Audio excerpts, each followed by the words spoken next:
Welcome to Power Up. I am your host, Paul Chapo. And I actually want to talk about a game trailer, but not the game itself.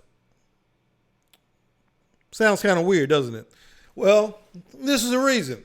This trailer, it was a Star Wars Squadrons trailer. It was a short movie. It's about 7 minutes long.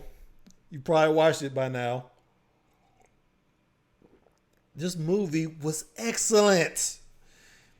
And not only that, it made me realize why the new trilogy sucks so bad.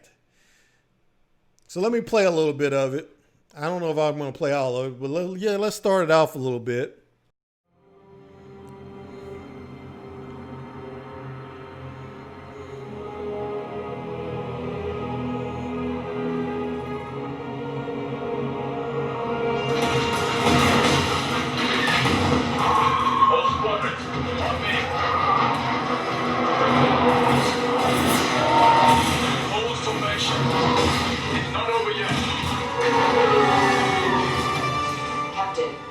The station is lost.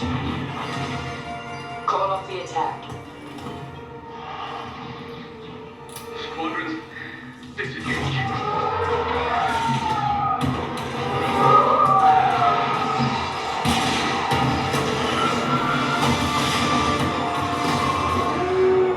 Another retreat.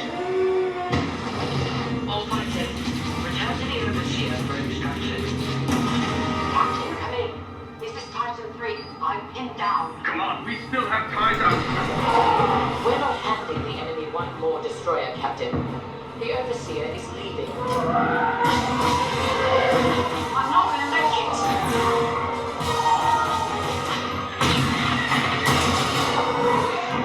Thanks, Greg. I thought I was done. Get to the hangar, pilot.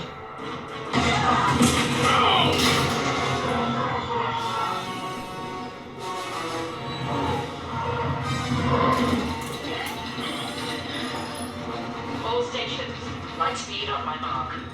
Come on.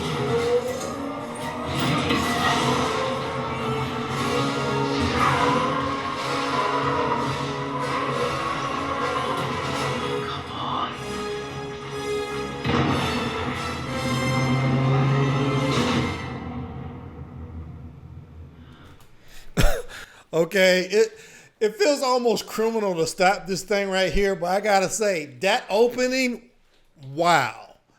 There wasn't anything like that in the new trilogy. Just the emotions I'm already feeling for this stormtrooper pilot.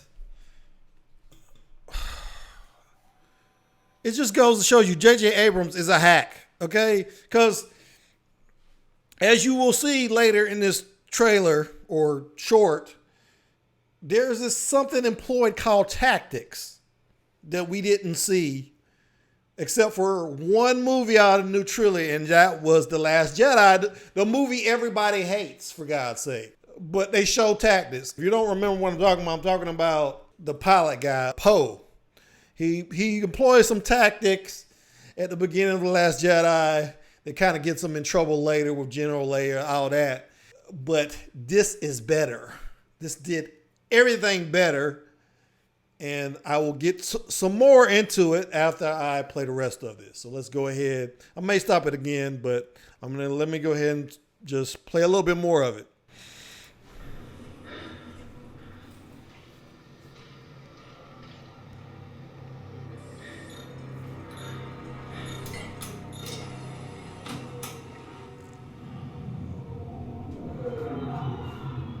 That's it.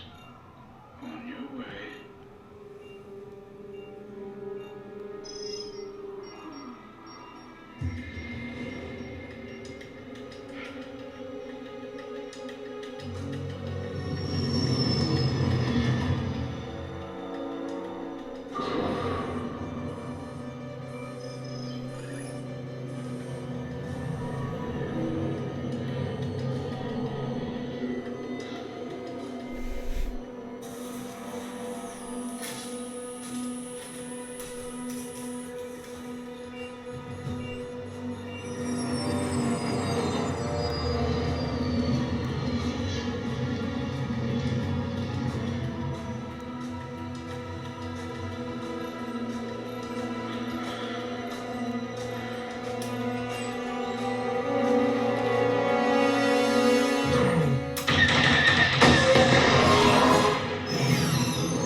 let me just stop it here. The only problem I have here is that I was under the impression that TIE fighters didn't have deflector shields, so how did he enter the atmosphere like that? Not really. They don't really kill my enthusiasm for this because, look, they're obviously playing up the whole stormtrooper in trouble thing and making you feel sympathetic with the stormtrooper, which works. It just works the same way you kind of felt for Finn in the first movie. So are they copying what Finn experienced in that first movie? I don't know.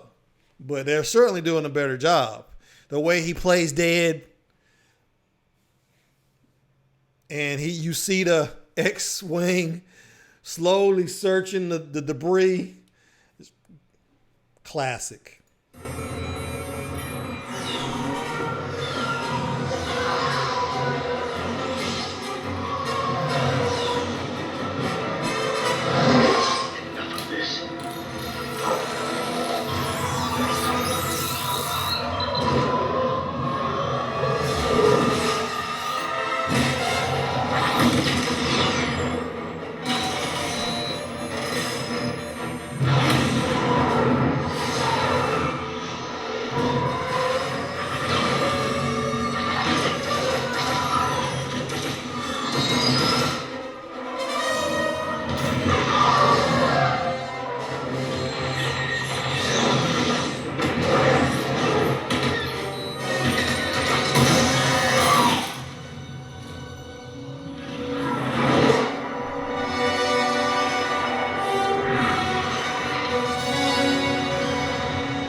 So yeah, this captures everything that was great about the original trilogy and just everything that was wrong about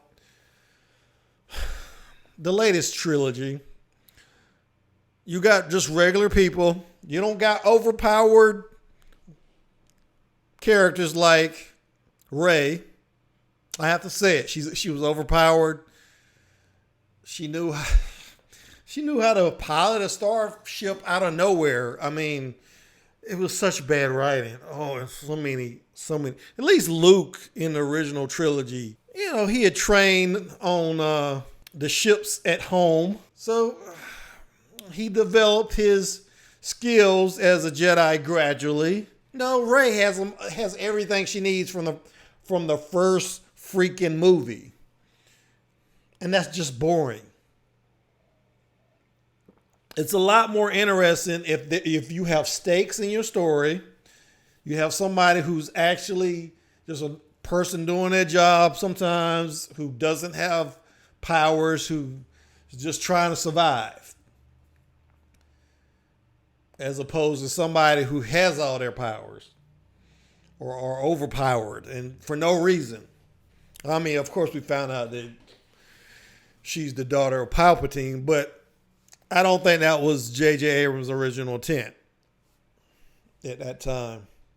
So, yeah, this I don't know, does this game even have a single player mode? The reason I ask is because here's the irony of the situation. I'm not going to play this game because I've played the Squadron version, so to speak, of Battlefront, and every time I play that version of the game or on those maps, I may be in the air for 40 seconds before somebody shoots me down. I suck at, pilot simulations. Man, this game is coming out October the 2nd. Wow. It's interesting. In the wiki entry, it says, you'll see it right here, ships from the Galactic Empire do not have shields, resulted in other additions to their class in pursuit of giving players of both teams equal opportunities. So maybe it has a heat shield like our shuttles. Okay, so according to this, there is a single player mode. So I might be buying it. So yeah, this is looking good. So here's my advice. Okay, if you're watching this and you're Hollywood, if you work for Disney, if you work for the Lucasfilm, which is now a vision of Disney, you got to go back to the basics. Create compelling characters who have to grow over the course of the trilogy. Also, during space battles, you need stakes. Sometimes the good characters have to die.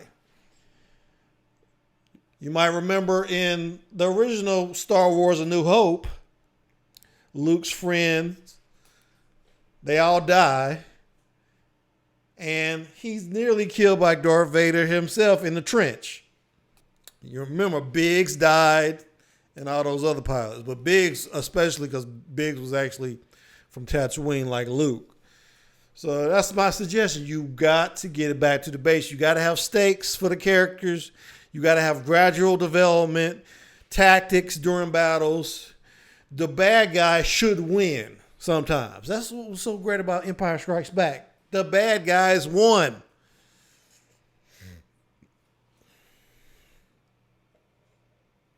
You got to make the audience feel it. So sometimes that involves killing characters, setbacks, real stakes for the good guys. And I don't feel like there was any real stakes in the new trilogy. I mean, I know at the end of The Last Jedi, which again was the one everyone hates, they were kind of being run out of the galaxy by the First Order, which really didn't make any sense. But anyway, yeah, they were getting desperate.